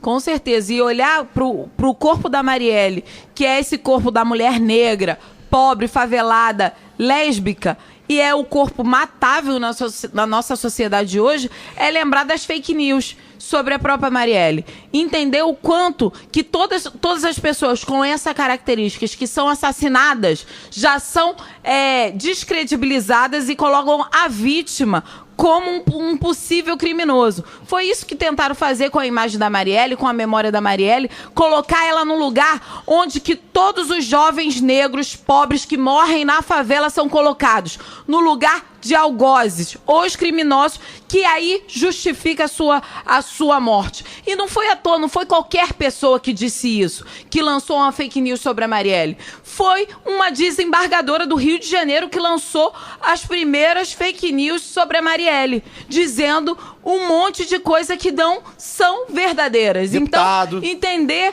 o quanto que esse lugar do poder dessas pessoas brancas que estão ali e corroborando o assassinato cotidiano da nossa juventude preta, pobre e favelada, também tentaram assassinar a memória de Marielle, porque ela era uma das pessoas que configurava o rol dos matáveis nessa nossa sociedade. É contra isso que a gente tem que lutar cada dia, e é isso que me dá força a continuar aí sendo candidata a deputada estadual, sabendo que o caminho que a gente tem que seguir é um caminho de potência, potencializando sim a voz das mulheres negras, da favela, como um lugar que a gente precisa aí dar visibilidade e também se construir nessa sociedade, superando essas desigualdades que existem. Bom, falando em fake news, gente filha da puta, vamos passar pro lado B nas eleições.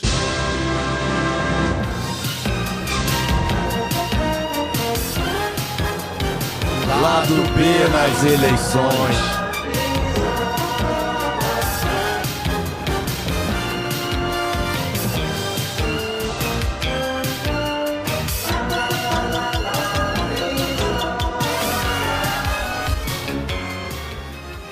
Nessa semana, Fernando Haddad foi oficializado como substituto de Lula na chapa do PT. Também foram divulgadas, antes do anúncio oficial dessa transição, duas pesquisas, uma Datafolha e do Ibope.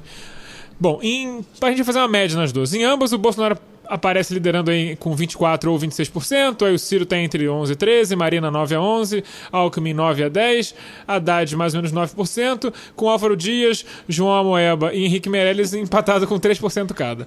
A grande pergunta que fica conseguirá o PT transferir as intenções de voto declaradas ao Lula, o Vox Populi que tá passavam de 45% Olha, pro Haddad? Eu vi um Twitter, eu sigo alguns twitteiros do PT, petistas, né? Quadros e também... Meu termômetro petista é o Leandro Forte, que era da Carta Capital. Ele é o menos insuportável um rapaz, Ricardo alguma coisa, até deixei de seguir porque foi muito. Ele disse que vai dar Haddad no primeiro turno. Porque o Lula vai transferir todos os votos que o Lula tem, somado aos que o Haddad já tem. Ele fez uma soma lá. Aí eu botei... Peraí, o Haddad já tem orgânico. Dele, Aí eu retuitei e botei assim, é verdade este bilhete, né? Porque, porra, eu acho que assim, esse movimento eleitoral... Ele só quer ver o Brasil feliz de novo. Temos aqui o nosso crítico ao PT Fagner Torres, como a gente petralhaço, realmente. Petralha. Enfim, a gente... É aquele meme do cara carregando a estrela, né? Não, é o meme do... Nas internas, não, porque o PT conseguiu... Traiu a classe trabalhadora. O Lula era pelego. Nas externas, o cara com a estrela do PT gigante. A camisa 100% É o Fagner, é o Fagner. Eu acho que, assim, esse movimento tá muito interessante, né? Porque eu acho que o Haddad vai ter alguma dificuldade. Eu acho que é possível que o Haddad vá pro segundo turno. Acho bem possível.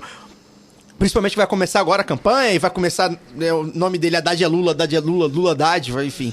O Vox Populi já tá transferindo os votos. Já botou Haddad apoiado o por Vox Lula. Populi fez a pesquisa que o Daniel falou, foi o Vox Populi fez pedido pela CUT. O Vox Populi botou lá Haddad candidato do Lula, né? Tipo assim. Então isso infelizmente, ou felizmente, não sei, não vai ter nas eleições, não vai ter nas pesquisas. As pessoas não vão saber assim, né? Se fosse assim, seria mais fácil pro PT. Eu acho que vai ser interessante esse movimento. Eu acho que o Haddad ainda tem um potencial de crescimento, principalmente porque o Ciro e a Marina e o Alckmin, nenhum deles disparou. O Ciro apresentou... Pelo contrário, a Marina caiu bastante. A Marina caiu, o Ciro apresentou... Acho que a pesquisa do Vox Populi também botou Alckmin candidato do Aécio, né? Porque ele tá com 4, assim, menos da metade. Enfim, Vox Populi o Paraná Pesquisas do outro polo. Né? Não leva em consideração. É verdade, a pesquisa tem alguma utilidade, que é a utilidade da projeção dos votos do Lula. Só que isso, na prática, a gente sabe que não é bem assim, que vai ter muita dificuldade de transferir esses votos. Eu acho que sim, é interessante a gente notar o movimento que a nossa esquerda classe média carioca tá notando, principalmente carioca e paulista, de adesão ao Ciro, né? Eu acho que isso tá muito claro, o pessoal aderiu ao Ciro. Muito, por duas funções. Uma porque... A nossa bolha, né? É a nossa bolha. Muito porque o PT... Enfim, demorou, ficou com aquela coisa de as pessoas revoltadas. Mas tem muita gente que tá puta com o PT por ter feito isso. Enfim, o antipetismo pega, às vezes, até, né, no automático. Eu acho que vai além disso aí. Esse foi um ponto, acho que esse foi um ponto do adesão ao Ciro. O segundo ponto da adesão ao Ciro, pra mim, é muito claro. Ouvir o Ciro falar é encantador. Ele fala tudo que a gente quer ouvir. Ele fala tudo que a gente quer ouvir. E ele fala bem. Mais ou menos. Quase tudo. Eu quero ouvir coisas mais radicais. Mais ou menos, né? Mas se tu quisesse ouvir mais radicais... Deu uma porrada em militar ontem, né? Eu acho que assim, bacana, o Ciro tem um posicionamento firme e enfim, o cara que nasceu político, né? Porque o pai dele já era prefeito. Então assim, as pessoas estão encantadas com ele. Pela necessidade de ouvir certas coisas. Não, o primeiro Ferreira Gomes prefeito de Sobral foi na década de 1890. Dele, né? Enfim. Mais do que avô.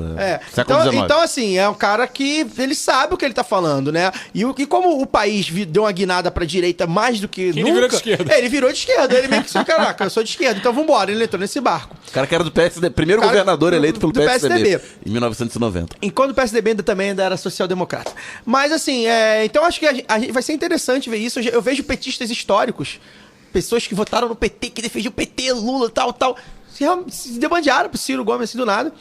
E eu queria fazer um registro pros nossos ouvintes que são ciristas aí, nada contra o Ciro. Pode ser até que eu vote no Ciro. Nada contra, tem até amigos que são. Tem até amigos que são, pode ser até que eu vote no Ciro, dependendo. Mas, gente, olha só. Daniel, acho que não sei se já chegou a falar no ar, mas eu vou repetir. Voto útil, você não decide um mês antes. Você decide no dia. No dia que você vai falar assim, porra, o meu candidato não vai chegar, então você fala, vou votar no candidato que mais ou menos me alinha pra não deixar o outro.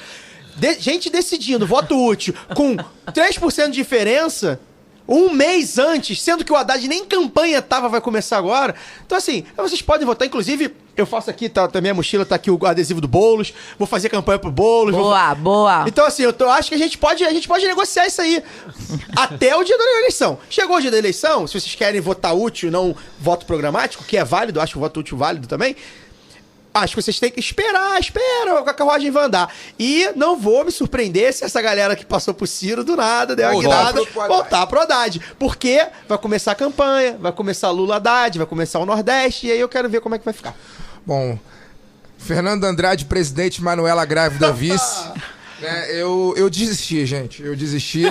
O petralismo é maior do que eu. Eu desisti.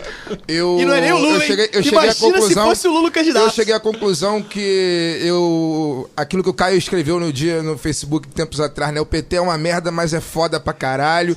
Eu desisto de não votar no Nossa merda. Eu desisto de não votar no PT em eleição pra presidente. Eu me criei votando no PT pra presidente. Eu vou morrer provavelmente votando no PT pra presidente. Não, mas agora falando você sério, não votava no PT. Mas agora falando sério, não, eu sempre se o PT não morrer antes. Eu só não votei no PT para presidente no primeiro turno só em 2014. Cristóvão? Não, 2000.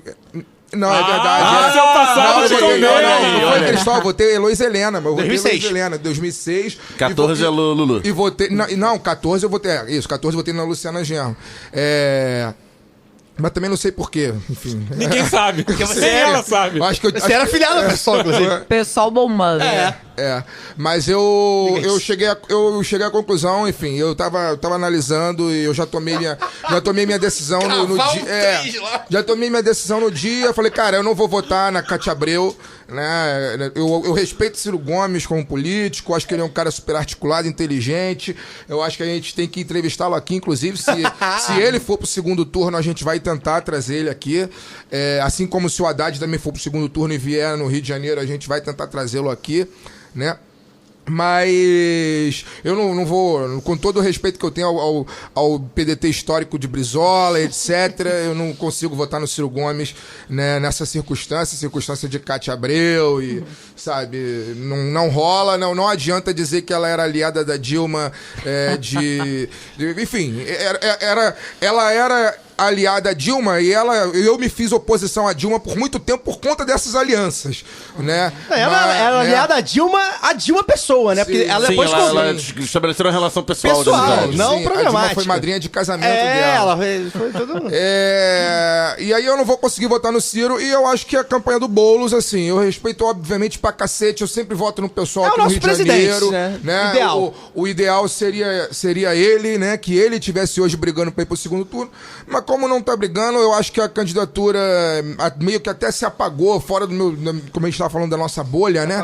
A minha bolha não fala mais do Boulos, assim. É impressionante. Antes do Haddad ser o escolhido, só tava dando Ciro e agora começaram a pipocar os Hadads também na minha bolha e o Boulos, né? Até aqueles como eu, que estavam convictos a votar no pessoal para presidente no primeiro turno, já mudaram o voto. Só uma coisa.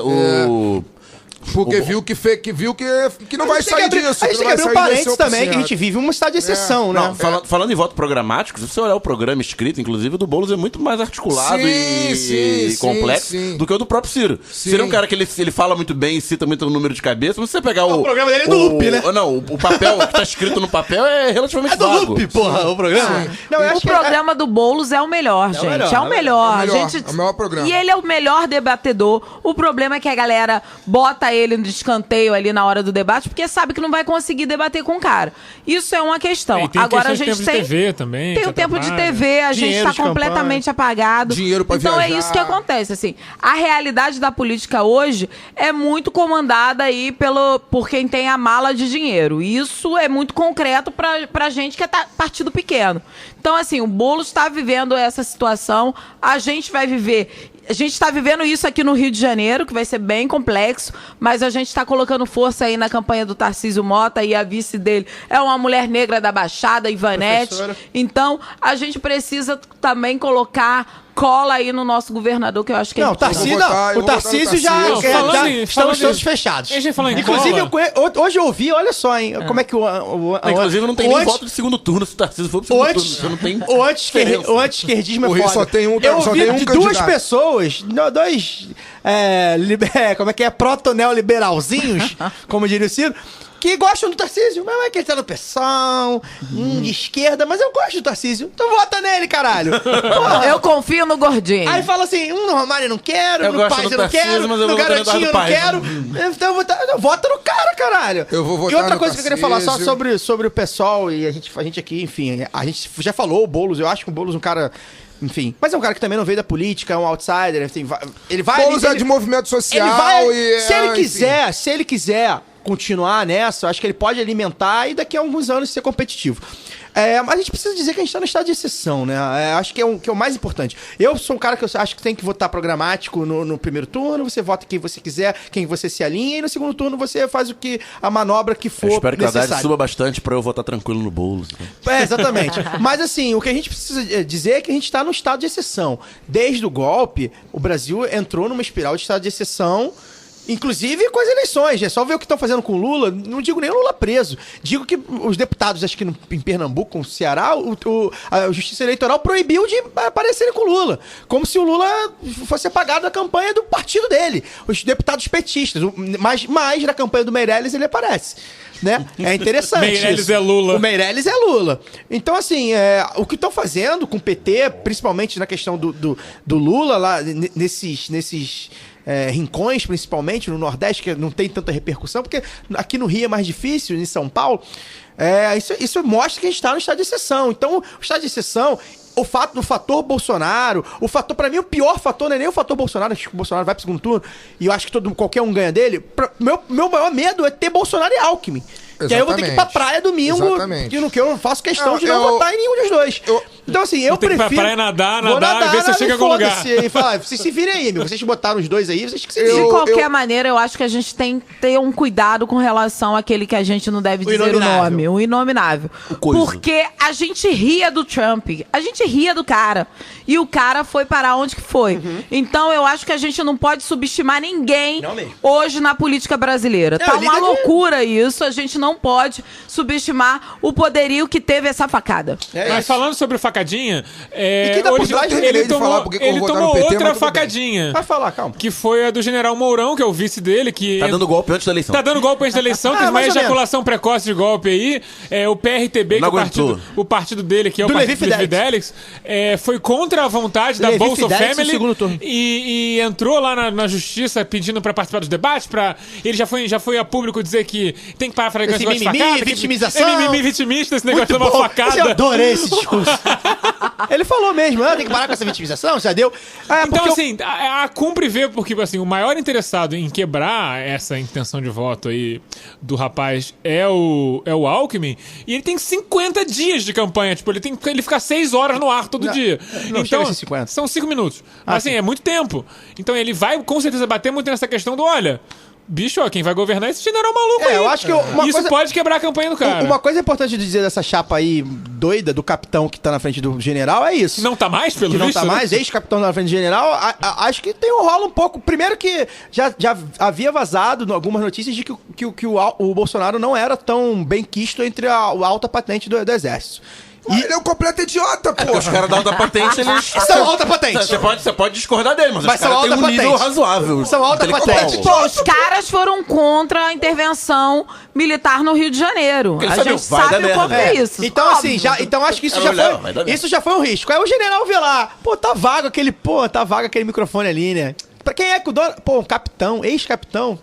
Vou ali assumir essa porra, porque, porra, eu sou melhor que ele. Acho que tem esse guerra de ego aí. Não, mas tem o risco do negócio. Quem vai mandar o general maluco pode ser exatamente o que o eleitorado dele quer. Mas não vai, não, porque é muito personalista, né? Então não vai. O nego não vota no filho dele porque não é ele, porra. Eu já ouvi esse discurso. Mas eu acabei não falando, né? Acabei não falando porque eu vou votar no PT. Eu vou votar no PT porque você é petralha. A minha conclusão pra votar no PT é que eu venho batendo nessa tecla já há um ano que eu acho que essa eleição é uma farsa. Né? Porque, enfim, a presidenta foi derrubada sem motivo, sem crime. Então eu vou votar no PT agora justamente porque eu acho que a única forma dessa eleição não ser farsesca é se o candidato do PT, seja ele qual for, seja ele o Lula ou qualquer outra pessoa, ganhe a eleição e suba a rampa do Palácio do Planalto. Qualquer outro candidato, essa eleição não tem validade. Continuo ainda no meu estágio de desobediência civil, não tenho presidente. Despeito é um argumento bastante razoável. Alguém? Acho que é isso. Bom, gente, chegamos ao fim de mais um episódio do Lado B do Rio. Agora você pode ouvir nosso episódio no Spotify, que novidades Central 3. Estamos no Spotify. Agora. Então você pode ouvir o episódio número 77 lá e todos os outros, se você quiser. Assine nosso feed no site da Central 3, no seu tocador de podcast para celular. E, bom, o Lado B tô no Facebook, Twitter, YouTube, Instagram. E acesse nosso site, volta e meia tem alguma matéria. Renata, muito obrigado pela participação. Como é que faz para votar em você? Onde é que você vai estar nos próximos dias? Opa, eu que agradeço. Bom, para votar em mim, vote no dia 7 de outubro, 50007. Eu tô no Instagram, Renata Souza Rio. No Facebook, Renata Souza Pessoal, renatasouzapessoal também.com.br para entrar na página, entender aí qual é o programa político que a gente está apresentando para a sociedade, apresentando para subverter toda a lógica que tem excludente dessas casas legislativas, e principalmente a Alerj, que é o lugar que a gente está pleiteando, mas também entendendo o quanto que esse programa que a gente está apresentando foi feito a muitas mãos, né? Foi coletivo, foi num processo que a gente chamou diferentes pessoas de diferentes favelas do Rio de Janeiro, também pensando em especialistas que estão na luta, por exemplo, da saúde pública, pessoas que estão na ponta de lança aí no debate da educação e também da segurança pública, porque isso para a gente é fundamental. Quando eu trouxe aqui que a gente está sob uma intervenção militar, né, uma intervenção federal militarizada no Rio de Janeiro, isso também é reflexo desse golpe que a gente está discutindo aqui, é reflexo de um governo que estava completamente descredibilizado na sociedade e armou com o seu marqueteiro de fazer uma intervenção militar no Rio de Janeiro. Então, quando esses caras resolvem que vai fazer isso no Rio de Janeiro e botando um orçamento, uma grana branca, porque se fosse preta, a gente tava no poder discutindo como superar essa lógica de genocídio da nossa população, porque é isso que a gente está vendo acontecer na nossa cidade. Então, quando eles usam, esse mesmo general aí, o Braga Neto, diz que o Rio de Janeiro é o laboratório para o Brasil, não é à toa que o cara está dizendo isso, ao mesmo tempo que traz todo a sua lógica absurda de como colocar a favela num processo que é extremamente de violação dos direitos humanos, porque quando a gente olha os dados da intervenção, aumentou as chacinas, aumentou o número de mortes de policiais, também aumentou a grana que é gasta com a segurança pública, que não estava no orçamento. E aí aparece dinheiro no orçamento num país que está aí com 20 anos tendo os gastos em educação e saúde congelados. Então é entender que isso faz parte da mesma engrenagem. Então olhar para o parlamento do Rio de Janeiro de hoje é entender que a gente precisa colocar nesse espaço mulheres negras que estão fazendo um debate para superar as desigualdades sociais, mas também trazendo isso com qualidade, efetividade e afetividade. A gente traz muito isso, né? Como é que a gente faz política hoje que não reproduz o ódio que está sendo construído na política, que está construindo a política como barbárie? A execução da Marielle, a execução sumária da Marielle é a barbárie na política que nós não podemos aceitar. Então, tá com a nossa candidatura na rua, disputando, sim, um lugar nessa casa que é historicamente racista, machista, classista, LGBTfóbica, é também mostrar o quanto que esse espaço precisa estar permeável e construindo coletivamente com esses atores sociais que já pensou numa outra sociedade que possa aí ser construída de maneira concreta. É disso que a gente está falando, a gente não está inventando a roda, a gente está falando o que é possível fazer. Vocês viram o que foi possível fazer no mandato da Marielle, que teve 1 ano e 3 meses. Imagina o que a gente faz dentro dessas casas legislativas, podendo legislar assim, durante 4 anos e colocando aí a política onde que ela deve colocar, na realidade concreta da população do Rio de Janeiro. É isso que a gente está fazendo e é essa a nossa candidatura 50007 no dia 7 de outubro. Caio, boa noite. Manda seu Momento Maguila. O Momento Maguila aqui da galera. Eu conheço muita gente que vai votar em você, Renata. Então, opa! Gostei. Data Caio.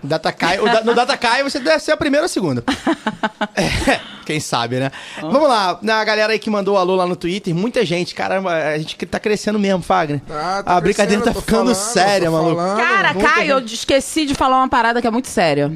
Eu lancei o meu livro chamado Cria da Favela. Eu ia falar pra você falar sobre então, o seu livro. fale. Rapidinho. Eu lancei esse livro na quinta-feira passada, no dia da facada, e a gente viu o quanto que a gente pode, sim, trazer uma escritora negra, favelada, também falando do meu lugar, né? Desse lugar que me constitui enquanto escritora também, né? Intelectual, porque é isso, a gente dá concessão, quando eu estava falando das concessões, do pragmatismo político, que é igual ao pragmatismo que a gente tem na sociedade, que é racista, a gente só dá lugar para aquelas escritoras uma por vez. Uma escritora negra aparece uma. Uma atriz negra aparece uma. A gente tem várias escritoras negras colocadas hoje. O que aconteceu com a Conceição Evaristo nos mostra o quanto que a gente precisa aí tá dando visibilidade a mulheres escritoras que estão trazendo aí outra forma de narrar a sua própria vida, a sua própria história. Então, eu fiz isso no meu livro, é uma adaptação da minha tese de doutorado defendida na UFRJ, que eu falei da militarização da vida, mas falei também de resistência, resistindo nesse lugar que muitas pessoas têm um olhar extremamente estereotipado, racista, discriminatório sobre a favela. E a gente está falando como essa juventude resiste aí no cotidiano, fazendo uma luta que traga uma narrativa da nossa própria vida. Eu vou fazer esse relançamento, que vai ter vários agora, no sábado, às 21 horas, ali no Alquimia Creperia, lá no Largo das Neves, em Santa Teresa. Então, repetindo, sábado, às 21 horas, no Alquimia Creperia, lá no Largo das Neves. Espero vocês. Vai ter livro ali, Cria da Favela, que é o nosso primeiro livro. Mas quem não puder ir, como é que faz pra comprar? Quem não puder ir, pode comprar na livraria Antônio Gramsci, que é a livraria do Núcleo Piratininga. A nossa livraria. A nossa livraria. Do Núcleo Piratininga de Comunicação, que fica ali do ladinho da Câmara dos Vereadores, né? Ali, eu esqueci o endereço, mas vocês podem olhar no site. Álvaro Alvim. Eu só não lembro o número. Exatamente. Mas é uma galeriazinha na galeria. Uma galeria. A única galeria que tem ali na Álvaro Alvim. Você chega ali, pede o livro Cria da Favela, que vocês vão aí ter em mãos uma narrativa diferenciada sobre a segurança pública do Rio de Janeiro e a resistência dessa juventude por meio da cultura e da comunicação. Bem, vou lá pro Alô Alô. O Edmar Leão, de Frankfurt, da Alemanha. O Bruno Monteiro, de Santa Teresa. Frankfurt.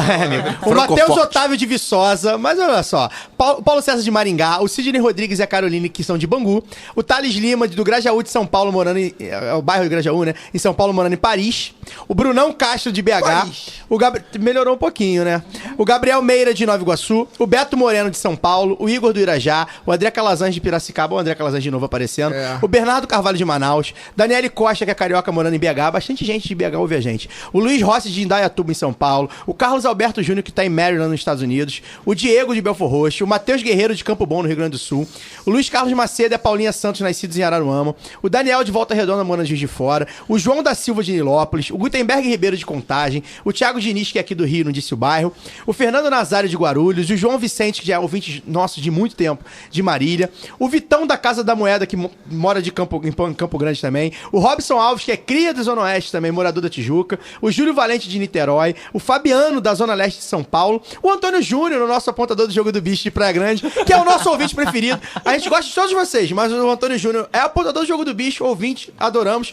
Ele vai ser papai da Isabel. Opa, aí, Antônio. parabéns. Então, joga no bicho aí. Você não pode jogar, né? Você é apontador. E pro tricolor Marcelo Moreira, o Marcelo Takap, que esse cara, porra, a gente discutia pra cacete na época da FAO lá no Orkut. E ele mora no Caxambi, ele é ouvinte, não sabia que ele era ouvinte. Então, Marcelo, um abraço pra você, viva o Flusão. Fagner, boa noite. Bom, bom dia, boa tarde, boa noite a todos. Mais uma vez, o lado B do Rio 77 foi bem bacana, teve um momento triste, mas também teve um momento animado. Eu queria só fazer dois recados. Olha o número 7 aí. Oi? Olha o número 7. 77. Pois é. Olha, 7 é o número da sorte, pois hein? É. E aí, eu só dois recados. Infelizmente, no próximo programa eu vou lembrar o nome e aí eu vou dar o nome. Ué, né? recado sem nome?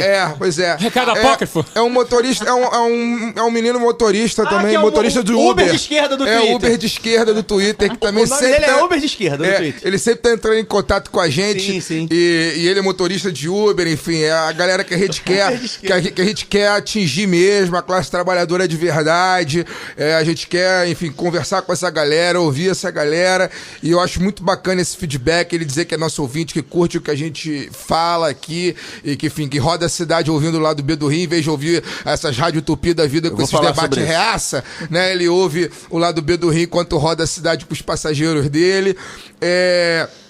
E o outro recado é mandar um abraço para todos os historiadores que estão me seguindo. Até escrevi sobre isso no Twitter hoje também. Achei muito ouvinte. É impressionante como eu tenho ganhado seguidores nas últimas semanas. Assim, é muita gente que tá me seguindo. E eu sempre tenho curiosidade de ver, né? Quando eu vejo lá um novo seguidor, eu entro para ver quem é a figura. E é muito grande o número de professores, professoras e estudantes de história, né? E eu, como um historiador fracassado que fez o vestibular para história na UF em 2000 e passou, mas desistiu e preferiu fazer jornalismo, eu fico, né, com o ego bem massageado ver a galera de história. Eu que sou um apaixonado por história e espero de alguma maneira entrar e me enveredar pela história no futuro, aí eu não sei se por uma nova graduação ou se pelo mestrado, doutorado, etc. Fico muito feliz de ver que essa galera tá me seguindo, né, tá lendo o que eu tô escrevendo, tá ouvindo o que eu tô falando. E é isso, um abraço a todos os historiadores do Twitter. Vamos doutrinar essa galera aí. E até semana que vem, até o programa 78, com outro candidato que a gente vai receber aqui. Valeu. Boa noite, Daniel. Boa noite, você falou em Uber de esquerda, eu lembrei que em 2014, também na época da eleição, eu peguei um taxista de esquerda em Campo Grande, que era eleitor do Tarcísio. Então, muito o único. O tipo de coisa que faz, pequenas coisas que fazem você ter fé na humanidade. E mandar obrigado, Renata, foi ótimo. Mandar um abraço aqui pra amiga Gisela Janerini, que tava no evento hoje, lá no Engenho de Dentro, de saúde mental, chegou no programa por causa ela já sabia do programa, que eu divulgava nos grupos de WhatsApp que a gente participa, mas ela ouviu inteiro por causa do Flávio Serafini, tenho certeza que vai ouvir o de hoje, e ela chegou no nosso e tá chegando também nos outros podcasts. Ela publicou Elas hoje. disseram que estavam ansiosos para ouvir de hoje. Sim. E aí ela publicou no Facebook que tava ouvindo Mamilos e tal, que é um outro podcast, e aí eu até comentei, saia da Band News, saia do rádio normal. Você quer saber o que tá acontecendo no momento? Na cidade a gente não tem estrutura nem perna ainda pra ter equipe. Ainda. Chegaremos lá. Então você ouve ali a Band News rapidinho, e daqueles 20 minutos que tudo pode mudar e eles ficam repetindo a mesma notícia o dia inteiro. Que não muda. Porque eles só cobram a mesma coisa, exatamente. Então não vai mudar. Então, ao invés de ouvir o Boechat bostejar, você ouve a gente pistolar, né? E aí... Eu gostei do lema, hein? Dá um slogan bom isso aí. Exatamente. Pensei agora. E falando em mídia, a Renata falou no bloco anterior da invisibilização da Marielle. Quem não prestou atenção ainda presta atenção. Toda vez que a Globo fala do caso Marielle, a Globo não tem imagens de arquivo da Marielle. Ela puxa imagens da campanha. Que é até num tom diferente.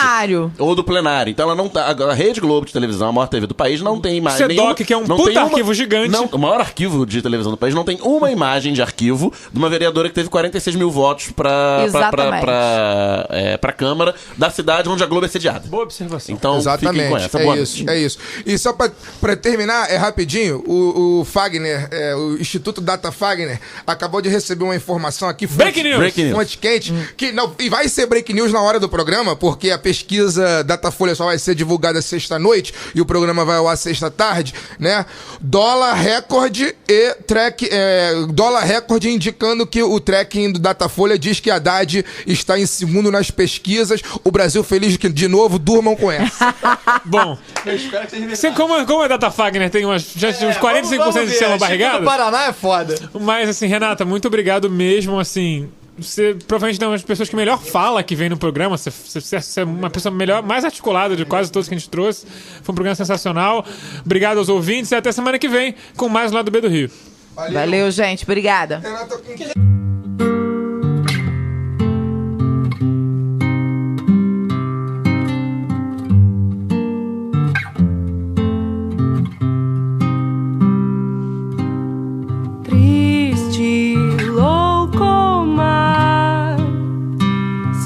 Qualificada ela quem recusar. Segue receita tal, a receita cultural do marido, da família, cuida da rotina. Só mesmo rejeita bem conhecido.